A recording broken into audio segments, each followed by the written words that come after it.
pertama yang meninggal tu isteri kepada sahabat kita di Jalan 8A,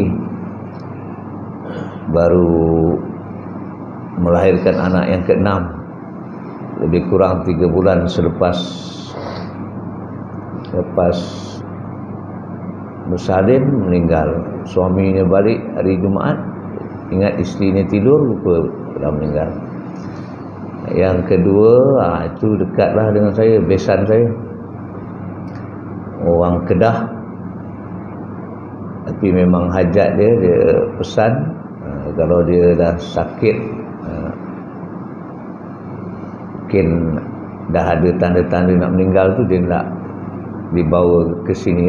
Jadi kami berterima kasihlah pada orang Taman tolong urus. Dia orang Kedah, lahir di Perak, meninggal di Taman Bidara Palma. Tu ada banyak kelebihan, sebab di mana kita lahir dengan di mana kita meninggal dan dikebumikan tu ada perkiraan dia. Itulah jarak seluas surga di mana insya-Allah kita berada. Tapi jangan bimbang pula lahir dekat Taman Bidara, meninggal dekat Taman Bidara. Yang penting kita hidup sebagai hamba yang bertakwa. Kalau lahir kat Taman Bidara, meninggal dekat kutub utara pun tapi semayang tidak, beriman tidak, tak pakai juga. Kemudian yang ketiga, hari Jumaat, bertemu Jumaat, yang isteri sahabat itu tu hari Jumaat. Yang ketiga ni hari Jumaat, jiran belakang rumah saya, Cik Anwar. Alhamdulillah kita pun dapat uruskan kesemuanya dengan sempurna. Mudah-mudahan apa yang kita laksanakan tu Allah kira sebagai ibadah. Jadi apa yang saya nak cakap pada pagi ini sebenarnya ada kena-mengena jugalah dengan apa yang telah berlaku. Pengajaran yang perlu kita ambil ialah sebenarnya benar, kematian itu benar dan kena buat persiapan. Dia akan datang tepat pada masanya. Dan untuk kita sebenarnya yang perlu kita ingatkan, kita makin hampir dengan kematian sebenarnya. Umur kita makin kurang. Tapi kalau kita tak berhati-hati, angan-angan kita akan panjang. Angan kita akan. Saya tak kata orang. Kadang saya duk fikir, lepas ni aku nak buat apa? Kita selalu fikir kan, lepas ni kita nak buat apa? Lepas ni aku nak renovate rumah aku. Lepas ni aku nak hantar kereta aku, kebetulan terlintas hewan, hantar kereta aku nak tukar cat. Tengok Wan teringat kereta. Tak salah, tapi yang jadi salah bila kita bila ingat nak buat benda-benda itu, kita terlupa kematian. Itu salah. Salah. Maknanya katalah macam saya, lepas ni aku nak sambung pengajian aku.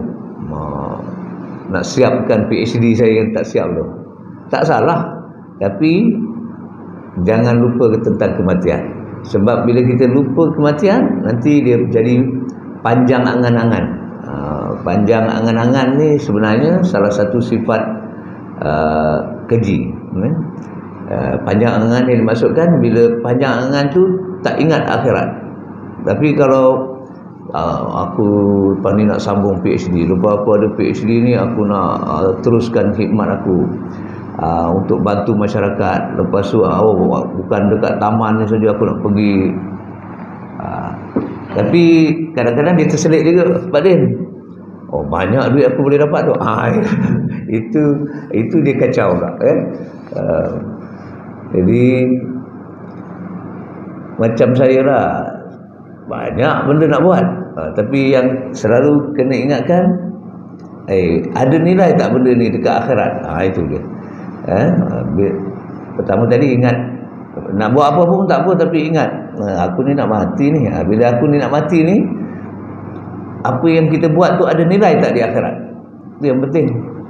Kita boleh buat macam-macam, tapi kalau tak ada nilai di akhirat, rugi. Dan dalam konteks ini, sebaik-baik contoh kita supaya kita sentiasa ingat mati, supaya kita sentiasa ingat akhirat ada 3 golongan yang boleh kita contohi lah. Selain daripada 3 golongan ni tak ada jaminan. Ini Rasulullah sendiri pesan, iaitu pertama, sebaik-baik manusia ialah masa kurun Rasulullah, iaitu sahabat-sahabat Rasulullah tu. Kemudian mereka selepas itu tabi'in. Tabi'in ni mereka yang hidup dan sempat bersama dengan Rasulullah. Dengan sahabat Rasulullah. Dia tak sempat dengan Rasulullah, tapi dia sempat dengan sahabat Rasulullah.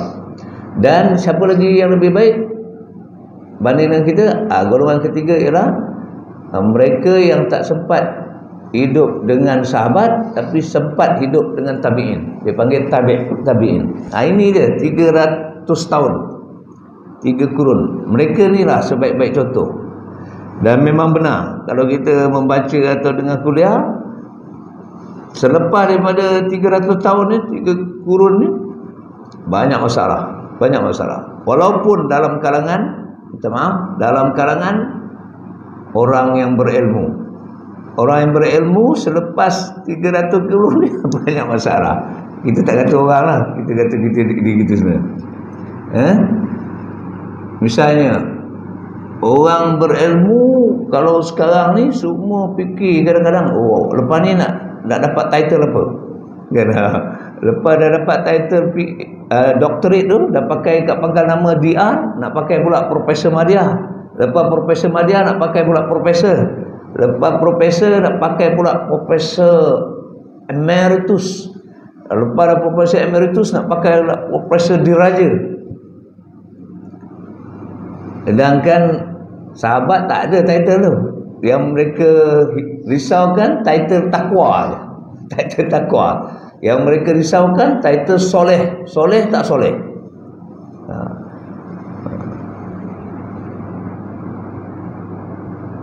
Yang mereka risaukan, aku ni makin mencintai Allah dan Rasul ataupun tidak. Yang mereka risaukan, aku ni makin cinta akhirat atau masih lagi cinta dunia.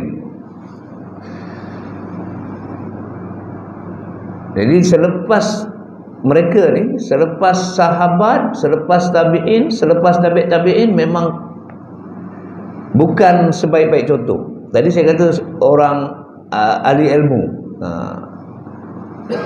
kejar title. Pemimpin pun kejar title. Baru jadi pemimpin, katalah peringkat taman. Ada peluang tak bila kalau di Malaysia ni, kalau di Melaka masa sambut ulang tahun TYT, ada peluang tak dapat PJK? Besok masa ulang tahun agung, ada peluang tak dapat PPN?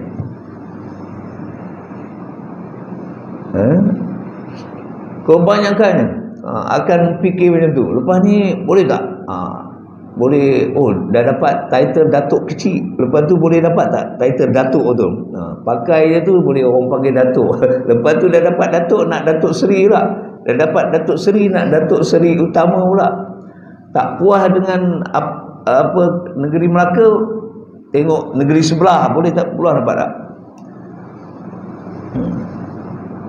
Lepas tu kalau orang tak panggil dalam majlis, yang berusaha Profesor Emeritus, Doktor, menderita. Kalau orang tak panggil dalam majlis, yang berhormat, Datuk, walaupun bukan semua orang tahu kita dapat tu. Tapi kalau kita tengok zaman sahabat, zaman tabi'in, tak ada tu. Tak ada. Siapa yang Hujatul Islam? Imam Ghazali. Betul? Tak ada pun dalam buku dia tulis dia profesor tu. Tapi itulah kesan bila kehidupan ni makin akhir zaman, kita makin keliru. Akhirnya kita jadi biasa dengan normal yang tak betul.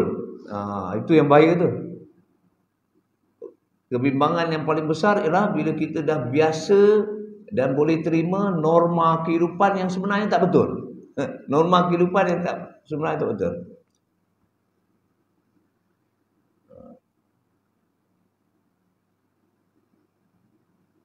Jadi kita ingatkan diri kita, jangan sampai keliru siapa yang patutnya kita jadikan contoh. Jadi kena belajar betul-betul sirah tu, ya. Dan kita harap bila kita hadiri kuliah sirah ni adalah apa penjelasan-penjelasan yang boleh ingatkan kita bahawa yang sebaik-baik contoh ialah mereka yang hidup semasa Rasulullah, mereka yang hidup bersama dengan sahabat Rasulullah, mereka yang sempat hidup bersama dengan tabi'in. Kita panggil apa? Tabi'in. Contohlah, macam kita lah. Kita apa yang kita bimbang, Pak Din? Pak ni nak makan apa ni? Betul? Mula kita bimbang, lepas ni nak sarapan nak makan apa? Lepas tu kita bimbang, tengah hari ni nak masak ke tidak, atau nak makan luar. Lepas tu kan petang. Jadi bila kita muhasabah, banyak betul lah kita fikir tentang makan. Tak salah, tapi pembahagian masa kita untuk memikirkan perkara-perkara ni yang kita lalui dalam kehidupan ni banyak bersifat sebenarnya sementara. Makan tu sementara, benda yang sementara. Tapi kena makan lah, puan tapi semua sementara je. Silap-silap ni kan lepas ni nak makan kat mana? Zinc lah macam Zinc buka hari ni. Saya ada kawan daripada Shah Alam, dari 2 hari sudah dia nak jumpa, nak ajak makan bersama. Saya kata pukul 7.30 boleh lah pagi ni. Okey. Jadi silap-silap kan, kalau macam saya roti canai lah. Roti canai tu dia julap yang apa natural bagi saya. Tak perlu pergi dari sesi Cina ke cek julap lah. Kalau saya makan roti canai bukan mana-mana, semua roti canai saya makan. Lepas tu dalam 1 jam perut saya memuras. Tu saya dah cam lah.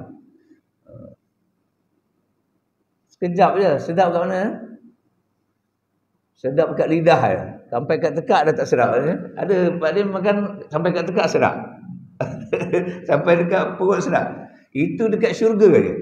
Oh, Masya Allah. Syurga, makanan yang kita masuk tu, semua proses tu kita rasa kelazatan dia. Dan kelazatan dia tu tak habis-habis. Makin lazat. Kalau kat dunia ni, semua makanan dia ada masalah.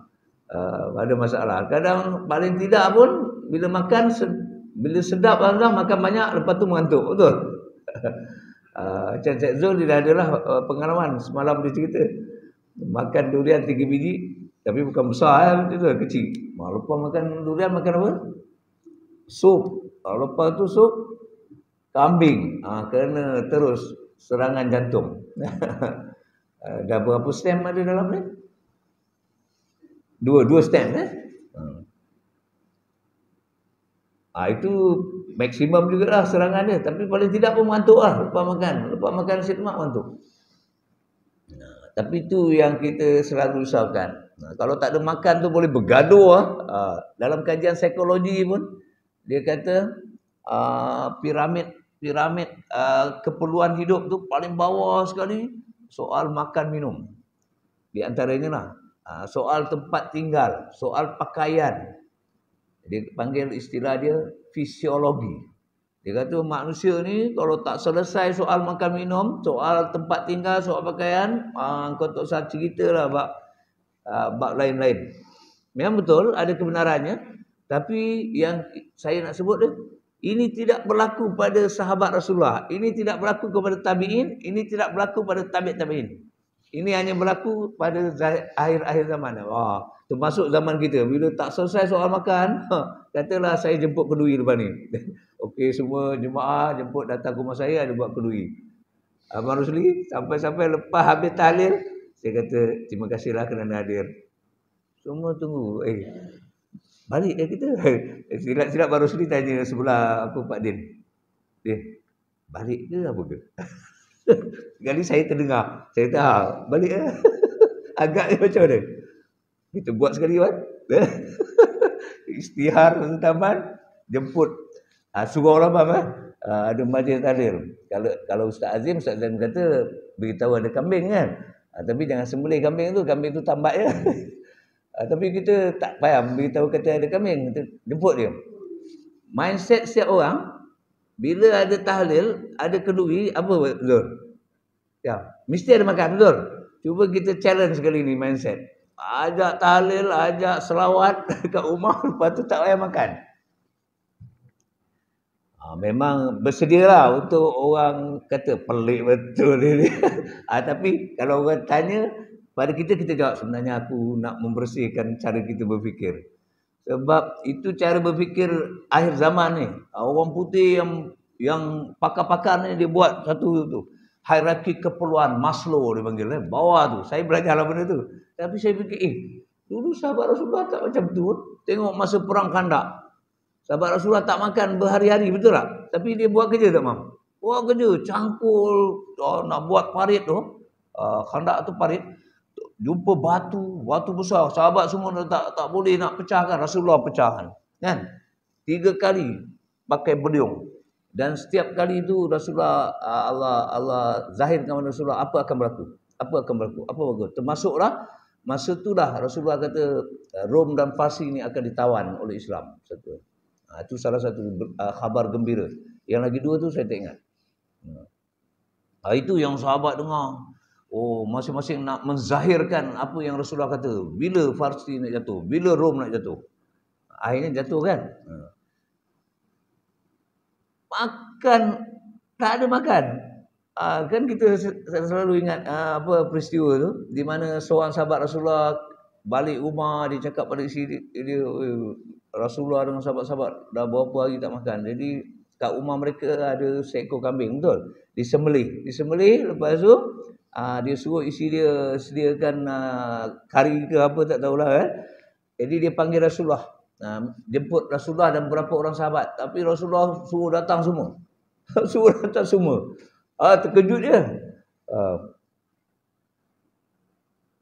Istilah orang sekarang terkejut beruk. Terkejut beruk Ustaz Azim. Ustaz Azim kata apa? Kalau terkejut beruk ni, Ustaz Azim ke siapa? Dia kata beruk ni terkejut 2 sebab je. Dia apa? Dia boleh jatuh. Lupa saya. Baik. Jadi Rasulullah bawa semua sahabat. Dan alhamdulillah cukup. Di antaranya itu mujizat Rasulullah. Tapi yang tersirat juga sebab minta maaf jaga para sahabat yang pergi jemputan untuk makan tu tak fikir sangat pun tentang makan. Tapi mereka sebab Rasulullah jemput mereka pergi. Mereka tak fikir pun tentang makan tu. Ada, tak ada. Tapi kita kalau jemput kenduri bila nak makan ni? Oh, maulid ni panjang pula ni. Lepas maulid, tahlil pula tu kan. Lepas tu jadi mereka dijemput makan pun tak fikir sangat tentang makan. Bukan dalam keadaan biasa, dalam keadaan memerlukan pun dia tak fikir. Ingat dalam peperangan apa berlaku kat atas 3 orang sahabat tu? Kan? Seorang sahabat ni bawa air, tengok si A. Seorang sahabat ni memerlukan air. Sampai kat si A, saya tak ingat namanya. Dia kata bagi kat sahabat sebelah, lebih memerlukan. Bagi kat sahabat sebelah. Sahabat sebelah kata bagi kat sebelah, lebih memerlukan. Yang tukang bawa air ni pergi kat orang ketiga, bagi, meninggal. Dia patah balik kat orang kedua tadi, meninggal. Patah balik kat orang pertama, meninggal. Dalam keadaan masing-masing perlukan sangat air tu. Perlukan sangat air. Macam kalau ibarat makanan, perlu sangat makanan pun. Dia sempat fikir, sahabat aku ni lebih memerlukan. Tapi kita kadang-kadang perut dah kenyang, pergi majlis makan. Ya Allah, dia punya kutip. Saya tak cerita dekat sini lah. Tapi dulu masa saya kerja, kadang-kadang ada kursus berhari-hari lah dekat hotel. Ada hotel ni memang semua dah tahu. Kalau buat kat hotel ni, memang makanan sedapnya. Kan? Tak sempat lapar, makanan. Berapa kali makan? Ya Allah. 6 kali rasa. breakfast. Lepas tu berhenti rehat pukul 10.30. Lepas tu makan tengah hari. Lepas tu minum petang. Lepas tu makan malam. Lepas tu supper. 6 kali makan. Tak sempat lapar. Makan lagi. Itu pun ya Allah, dalam keadaan kenyang tu pun, bila hadap makanan, lupa kawan belakang. Betul. Dia kutip tu. Ya Allah, buffet kan. Dia kutip. Letak atas meja. Dia nampak kawan ambil aiskrim, Wan. Wan, kat mana ambil aiskrim? Wan pun tunjuk kat sana. Pergi ambil lah aiskrim. Tak makan lagi. Duduk penuh meja. Meja 4 segi tu. Kalau ke hotel 2 orang je kan. 2 orang je. Jadi 2 orang penuh. Makan. Kita, ya Allah. Cuma kita bersyukurlah kalau kita tak buat benda tu. Tapi kalau kita 2 kali 5 juga, bertaubatlah kan. Tengok akhir zaman. Dalam keadaan kenyang pun boleh lupa orang semua. Lala siapa datang kemudian tu harus tak dapatlah package yang sempurna. Sebab hotel dia pun ada bajet dia. Agaknya entah apalah orang kata kebulok betul mereka ni. Kebulok dia pun. Tu tak masuk air lagi, tak masuk roti lagi. Air sejuk lain, air ni cordial tengok oren ambil oren, tengok anggur ambil anggur, ya Allah. Sebab kadang-kadang yang melakukan tu bukan orang-orang biasa. Kalau makan kat hotel 5 bintang orang biasa ke? Bukan kita. Bali pernah makan kat hotel 5 bintang. Kita pun nak makan takut. Sebab apa? Kena ada sapra. Baru ni saya makan kat sebuah hotel lah. Ada program. Sebelah saya tu dia pun biasa kat hotel lah. Saya nak ketawa sebab letak sapra tu. Lepas tu dia pun tak tahu sapra tu di mana pergi. Mengelosot ke bawah tu kan. Saya ada letak tu. Tengok kawan sebelah dia kata mana saya punya. Saya kau carilah sendiri bawah meja. Kalau makan kat kampung tak juga aku. Tapi makan kat hotel kita pun jaga jugalah dia punya etik ke. Dia akan cari sendiri ke Pak Din? Tak. Apa? Angkat tangan waiter. Mana saya punya apa? Waiter tu lah yang singkap tu. Rupa ada bawah tu. Dulu makan kita, dulu sahabat Rasulullah makan juga dalam bulatan, tapi makan dalam talam, betul. Makan dalam tu keliling je. Itu tuan. Banyak perkara kalau kita lihat memang tak kena. Bukan contoh yang terbaik lah. Akhir zaman ni bukan contoh yang terbaik. Tapi bukan kita nak lari daripada kehidupan kita ni. Allah dah takdirkan kita hidup di zaman ni. Tapi kita kena ingat seperti mana yang dipesankan oleh Abu Laits As-Samarkandi dalam kitab Tanbihul Ghafilin. Dia kata, ini saya ingatkan diri saya dan nak share dengan tuan. Kalaulah sahabat-sahabat Rasulullah itu hidup, zaman kita ni dia pelik. Dia pelik dengan kehidupan yang dengan cara hidup kita ni. Dan kita pula kalau hidup di zaman Rasulullah, kita pelik dengan mereka. Contoh ni dari saya lah, uraian ni. Kalau soal ibadah, sahabat Rasulullah hidup zaman kita dia pelik. Dia pelik ni. Saya tak kata orang. Subuh ni kan. Berapa orang ada kat surau ni? Berapa orang ada kat Masjid Nurjatul Bahri? Berapa orang ada kat Masjid Sultan Abdullah? Penuh tak Pak Din? Tak penuh Pak Din. Tak penuh. Pergi seluruh negara kita. Masjid yang besar, tersegam indah, yang buat berjuta-juta tu, saya dengan yakin mungkin belum ada lagi satu masjid yang penuh lah. Solat jemaah subuhnya, solat jemaah zuhur, asar, maghrib, isyak tak. Jadi kalau sahabat Rasulullah ada zaman ni, pelik mana pergi dia orang ni? Kan? Kita pula kalau hidup zaman mereka, hari raya ke ni? Sebab tengok penuh, subuh penuh, zuhur penuh. Hari raya ke? Sebab kita yang penuh hari raya. Tu Masjid Pasir Gembur tu. Bila hari raya bergaduh.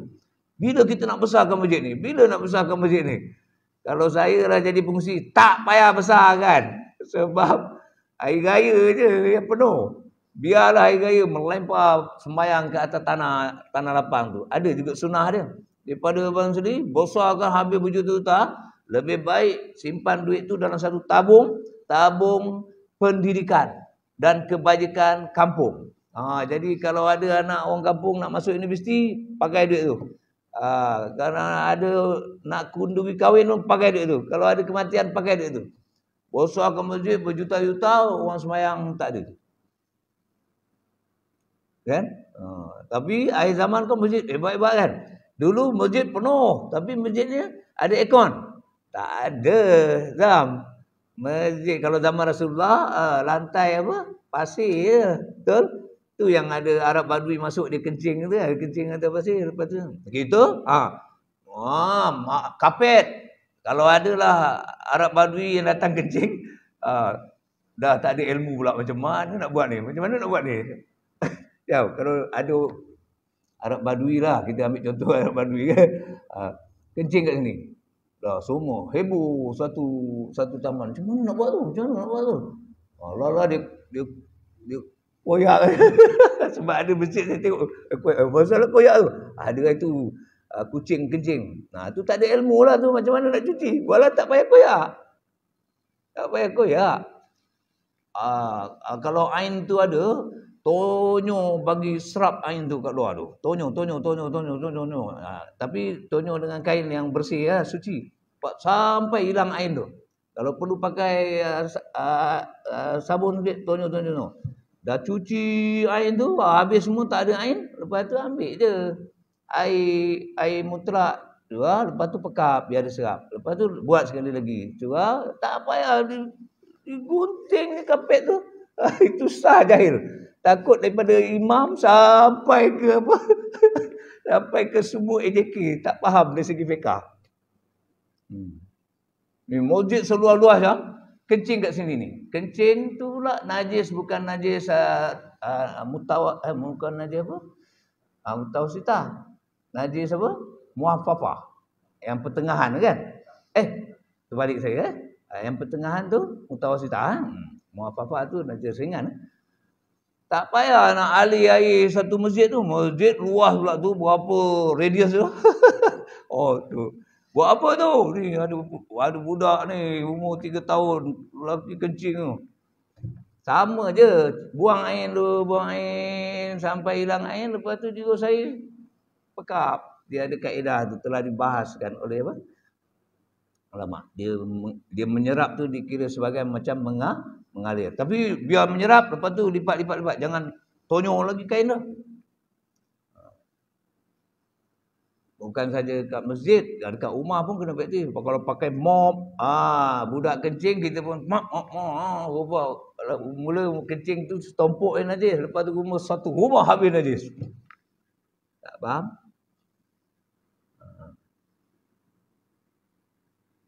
Kalau rumah nak besar boleh bagi lepas dulu fiqah.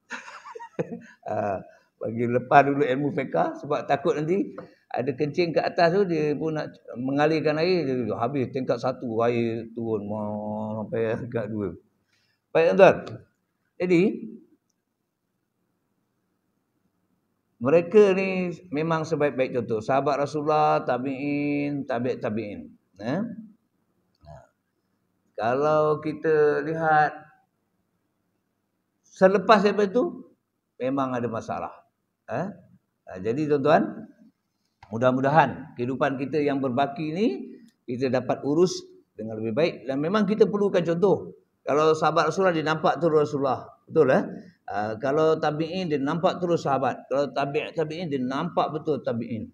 Kita ni kadang nampak depan mata, alamak dia ni betul tak? Saya tak kata orang, mungkin tuan-tuan Samsul pakai serban, pakai jubah, boleh harap buat dia ni. Sekali tengok 2 kali 5 juga dia kan. Tengok apa tak jaga aurat juga. Aurat kita ni kadang-kadang tersilap sikit je. Naik motor pakai kain kan, tersingkap nampak kepala lutut. Tu orang lelaki. Kalau orang perempuan kadang-kadang dia tak pakai stokin panjang, dia pakai stokin tapi stokin dia pendek. Stokin parah buku lali dia. Jadi dia buat sat motor nampak aurat. Kadang kita ingat ustazah ni okey rupa aurat dia selamba je. Jadi tapi kalau sahabat Rasulullah, tabi'in memang confirm. Siapa beri jaminan? Allah beri jaminan melalui lidah Rasulullah. Yang lain tak ada jaminan. Walaupun dapat toko Ma'al Hijrah ke, toko apa, ikon negara ke apa, tak ada. Tak ada jaminan. Allah tak beri jaminan dengan syarat dapat toko ni boleh jadi contoh. Tak. Tapi yang Allah beri jaminan, siapa ikut Rasulullah itu contoh yang terbaik. Siapa ikut sahabat Rasulullah itu contoh yang terbaik. Dan Rasulullah tambah maknanya siapa ikut tabi'in itu contoh terbaik. Siapa ikut tabi'in itu juga contoh terbaik. Jadi tuan-tuan, jangan bergaduh pasal title-title tu, tapi kita untuk selamatkan diri kita di dunia dan di akhirat, kita kena tahu yang mana satu sebenarnya contoh kita. Sebab banyak contoh-contoh yang salah sebenarnya. Anak-anak kita terdedah dalam Facebook, betul? Terdedah dengan Instagram, terdedah dengan apa lagi? TikTok. Allahu Akbar. Pergi kursus pun kadang pening kepala. Saya masih terlibat dengan kursus-kursus. Allahu Akbar. Kita ada songkok atas kepala ni. Kita ingat dah nak start dah ceramah, tiba-tiba adalah apa? Ala-ala Zumba lagi. Mula kita cari tepi dewan tu. Atuk pun Zumba, atuk-atuk, bukan datuk atuk-atuk. Dah jadi atuk. Tu kalau cucu dia nampak lagi rumah tu, atuk apa dah? Atuk nak naik tangga pun dekat rumah dah menggigil. Tapi bila pergi kursus, atuk pun Zumba. Kawan pula sekali-sekala je. Kita henjut kan.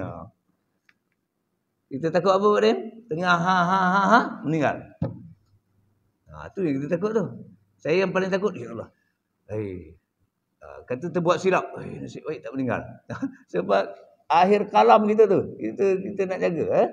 Jadi yang selamat sekali, sentiasa fikir, aku buat ni ada nilai tak di akhirat, ada nilai tak ada nilai tak ada nilai apa, ada nilai ibadah tak. Maknanya kalau ke akhirat tu, ada poin pahala tidak. Kalau ke akhirat ni, boleh tak jadi penghuni syurga. Boleh tak duduk dalam kelompok yang Rasulullah akan beri syafaat. InsyaAllah lebih tenang hidup kita. Kalau tidak, huru-hara. Tak ada makan pening kepala, rumah tak besar pening kepala, kereta tak dapat ikut jenama yang terkini pening kepala semua. Allahu Akbar. Anak tak dapat masuk universiti pening kepala, anak tak dapat kerja dengan kerajaan pening kepala. Walhal dapat masuk universiti alhamdulillah, tapi dapat masuk universiti lepas tu tak jadi orang, apa guna betul? Kan? Tak dapat kerja dengan kerajaan pun tak apa, tapi kalau dapat kerja dengan kerajaan tidak amanah, buat apa? Kan? Sebab orang yang dapat kerja kerajaan ni dia kena tahu dia adalah pemegang amanah negara ni.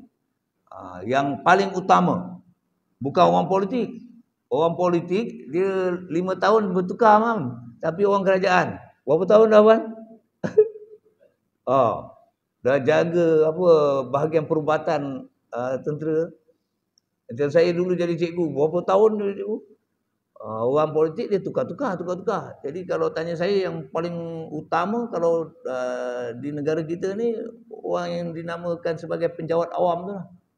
Itu sebab kita berhak diberi pencen selepas kita dah tak kerja. Pasal apa? Kita jaga negara tu. Kalau kita jadi cikgu, 35 tahun kita jaga bab pendidikan. Yang menteri 5 tahun kadang tak sampai, bubar kabinet. Betul? Bubar, dia sempat jadi menteri pendidikan 3 tahun, lepas tu bubar pada kabinet. Apa yang dia buat tak habis tu kita sambung. Betul? Cuba ke kementerian lain. Pihak swasta ni dia cakap je macam dia lah lebih baik, tapi dia bergantung kepada penjawat awam. Kalau penjawat awam tak buat kerja, tak buat perancangan, swasta ada job tak? Tak ada job. Kata orang JKR tak rancang lah untuk baiki jalan. Kontraktor jalan pun tak ada job. Orang JKR tak rancang untuk bangunkan apa ni, sekolah baru ke apa ni. Swasta tak ada job, kan? Jadi kalau Malaysia ni tonggaknya adalah penjawat awam. Sebab siapa yang bekerja sebagai penjawat awam, dia kena berjiwa besar, jangan berjiwa kecil. Tapi ramai berjiwa kecil. Bila jumpa orang yang ada kuasa politik, takut sangat, kan? Sebab nanti dia pindahkan aku. Bila jumpa pihak swasta yang banyak duit, takut sangat, nanti dia tak sumbang. Itu yang boleh hancur negara. Sebab orang penjawat awam ni yang lebih faham tentang polisi dasar kan, yang kena jaga ni. Kena jaga negara ni. Sebab negara kita takkan tumbang kalau penjawat awam dia steady. Tengok sekarang negara kita kan steady, walaupun orang politik uara, orang swasta duk kira duit je, tapi steady negara kita. Pasal apa? We have best government servant, kan? Itu yang kena jaga tu. Itulah layak kita pencen pun orang kena bayar. Sebab kita dah jaga negara ni bertahun-tahun. Okey tuan-tuan.